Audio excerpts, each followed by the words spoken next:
ما صحبت داشتیم، اگر نداشته باشه در سایت اینترنتی ما درای خصوصا موضوع معراج گیره گوش کنه تا اینکه عقیده شما در باب معراج مستحکم شود. و بازم میگم امروز دشمنای اسلام بسیار حرکت دارن شما را و فرزندای شما را از اسلام جدا کنن، از پیغمبرتان جدا کنن، از قرآن جدا کنن. الان اگر یگان توی رقص و بازی میشد در اینجا میکروفون ممکن بود تا ساعت 3 شب میزدن، کسی کار نداشت. اما به خاطر قرآن و حدیث رسول اکرم اجازت نیست رادیو مونن. این است دموکراتیا، این است آزادی. اینشان برن خبر به پرزیدنت رسانه کن.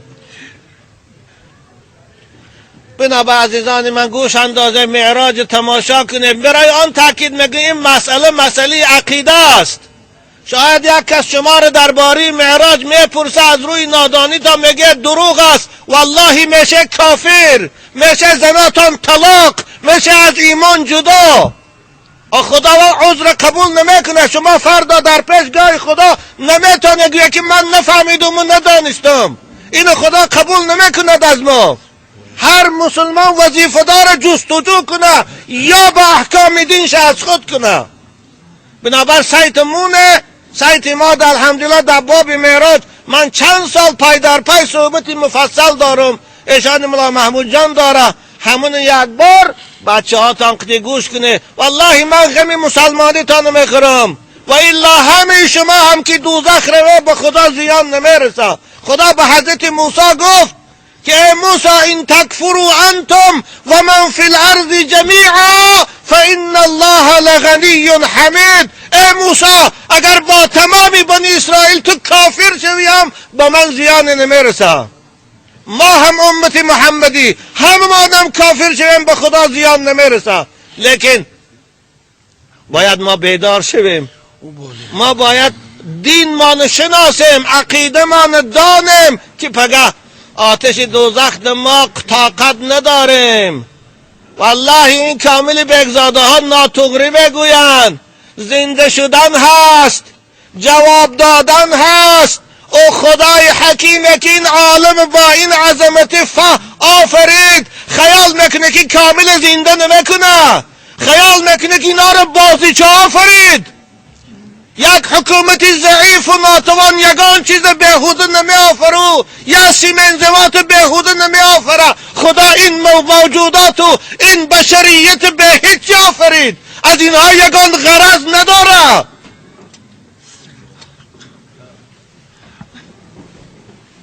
ربنا ما خلقت هذا باطلا سبحانك فقنا عذاب النار. بنابر معراج گوش کنه. سعدی بزرگوار خدا رحمت کنه در بستانشا می فرمایند شب برنشست از فلک در گذشت. تمام کلاسیک های ما چه سعدی و چه جامی و چه احمد دانش و چه رودکی و فردوسی همش معراج رسول اکرم بیان کردگی هستند در آثاراشان.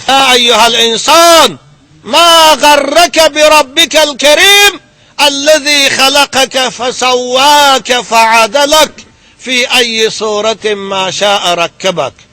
خدا به انسانهای متکبر و مغرور و کافر خطاب میکنه.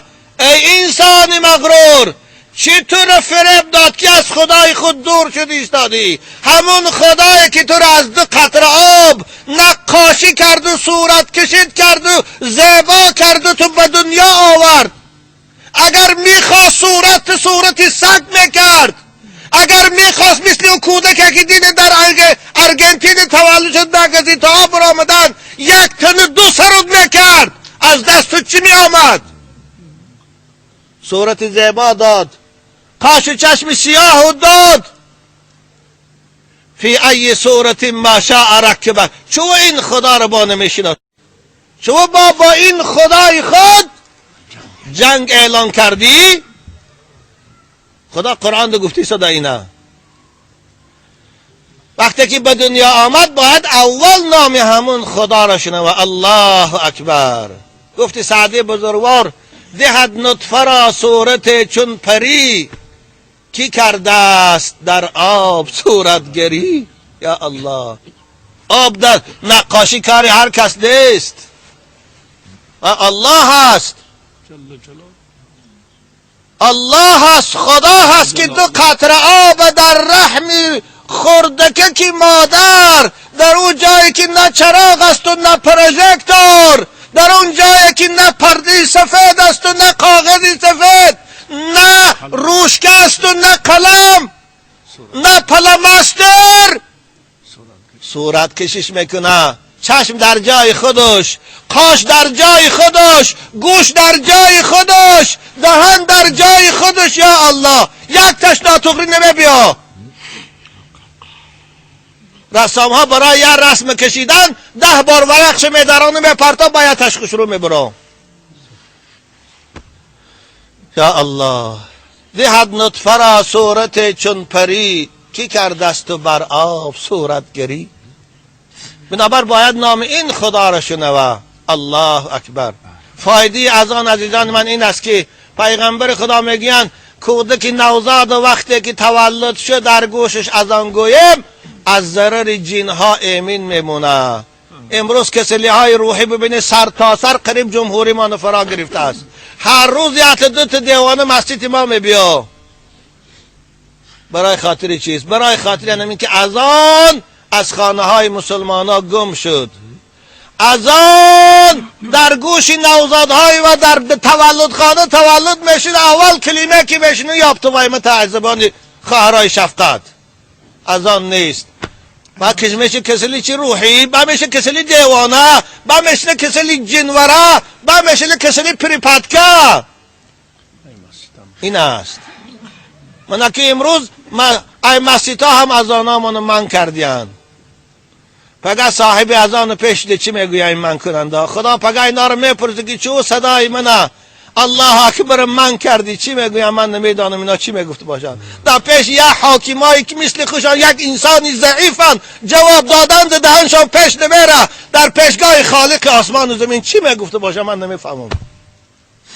هر پدر و مادره که بچهش قرآن خوان میکنه، دخترش قرآن خوان میکنه، خداوند روز قیامت بر سر او تاج میگذاره که از دردانه های او نور آفتاب خیره میشه.